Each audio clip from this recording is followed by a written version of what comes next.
I hear this story and enjoy the events. This is, for me, like a series. In the charming city of Miami, there was a lady named Emma, married to a wealthy and successful man named James. James owned vast lands and large factories and had two sons, John the elder and William the younger, who is 2 years younger. James died suddenly at a young age, which cast a shadow of grief on his young family, leaving behind a huge fortune that needed to be managed.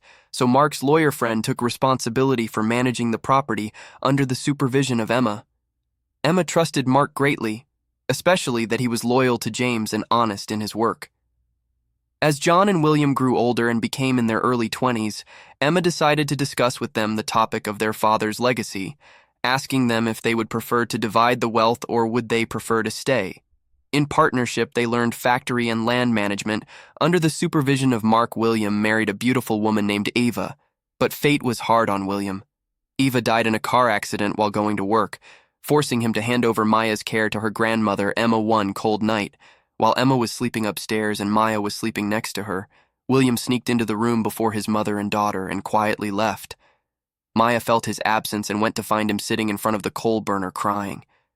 She tried to approach him but was surprised by him raising the gun towards his mouth and shooting. On himself to drop his face on the burning coals, Maya screamed, which summoned Emma, and the servants tried to save him, but he was already dead. William's suicide caused great grief, and questions increased about why John was absent that night.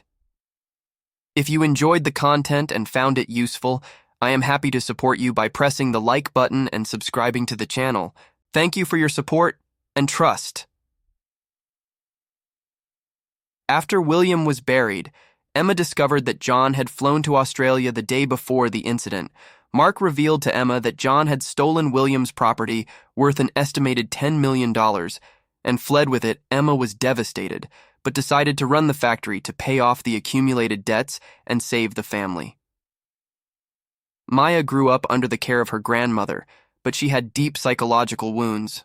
She was a beautiful girl, but she was introverted and serious and never smiled.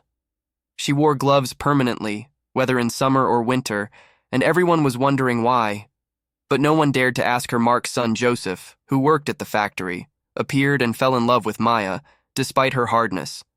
After many attempts, Joseph managed to convince Maya to marry him, but on the condition that Emma transfer all property to her name. Emma agreed.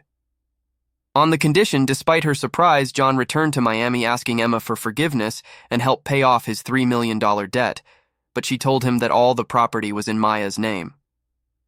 One night, John's wife and children returned to find out he was killed by a stab wound in the back. The police began investigations and considered Maya the main suspect, but denied any connection to the crime. During the investigation, the grandmother admitted that Maya had a painful accident as a child when she burned her hands with coal as a kind of self-punishment.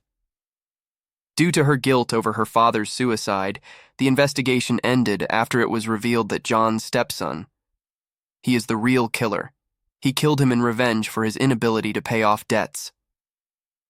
After the murderer was sentenced to life imprisonment, Emma paid off John's debts to John's wife, and they returned to Australia. Emma later died. Maya and Joseph continued their lives in the factory, which flourished and became one of the most successful factories in Miami. Maya and Joseph had children and continued to successfully run the family business. This is how the story of The Secret of Gloves ended, which was full of surprises, shocks, and buried secrets. But it ended with resilience and challenge.